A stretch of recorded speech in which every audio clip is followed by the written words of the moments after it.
Plus de 50% du PIB global, la moitié de la croissance mondiale dépend de la bonne santé des écosystèmes. La biodiversité, c'est l'angle mort de l'économie. Certaines PME françaises prouvent le contraire.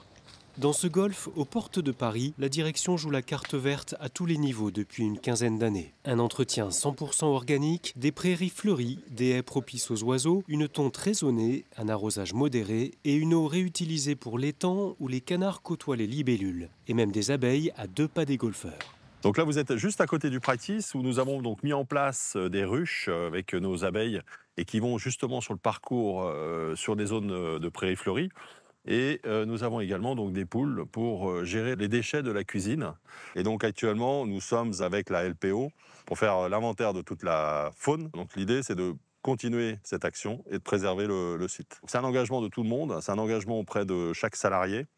Et on tâche à ce que chaque salarié soit sensibilisé à l'environnement, sur cette connaissance, cette gestion, et puis aujourd'hui sur la conservation.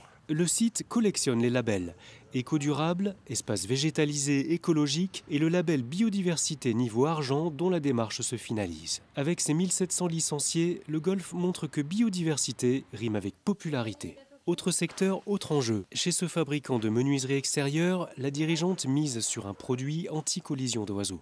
C'est un vitrage qui a cette spécificité d'avoir des points qui permettent justement aux oiseaux de voir qu'il y a une surface vitrée. Reste à l'adapter à l'habitat collectif ou individuel. Avec la création d'un abri servant d'observatoire ornithologique, la PME devient mécène. Au sein même de l'entreprise, les salariés se sont emparés du projet de jardin suspendu sur la zone de repos. Il y a 3 collaborateurs qui se sont de suite manifestés sur l'entretien de ces jardins, parce que ce sont des passionnés en fait de jardinage et donc ils ont envie de participer à ce projet. Ensuite, il y a aussi comment se démarquer, comment trouver de nouvelles gammes. Moi, je pense que quand on est une PME, on a aussi ce devoir, justement, et cette flexibilité et cette dynamique qui nous permet justement d'innover et d'innover efficacement. Il y a une certitude, c'est que ça prend du temps. Il faut savoir se renseigner, il faut savoir collaborer avec des associations parce qu'on n'a pas forcément les compétences. Et oui, ça demande aussi un peu d'investissement. Donner du sens et mobiliser les salariés, valoriser l'entreprise. Depuis 2014, la CPME sensibilise les TPE et PME. Elle compte comme partenaires l'OFB, l'Office français de la biodiversité, le Comité 21 ou l'association Humanité et Biodiversité et participe aux travaux du Comité national de la biodiversité en tant que membre. Elle organise des événements réguliers comme cette matinale. Dirigeants de PME et experts échangent les dernières informations et bonnes pratiques. Et de pouvoir l'incarner dans la marque. Vous avez dit qu'il fallait agir concrètement au quotidien. Il va falloir que les entreprises se préparent aussi à faire évoluer leur modèle d'affaires pour pouvoir prendre en compte cet enjeu. On voit par exemple des investisseurs qui peuvent demander à ce que les entreprises prennent en compte les questions de biodiversité sous peine de ne pas du tout regarder le dossier et de passer à une autre opportunité pour eux.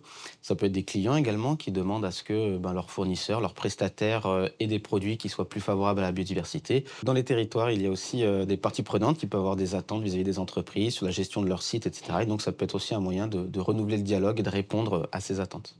Pour les entreprises, l'étude d'impact reste la première marche avant un engagement actif en faveur de la biodiversité. Les retours d'expérience et l'expertise de la CPME aideront les TPE et PME à passer à l'action.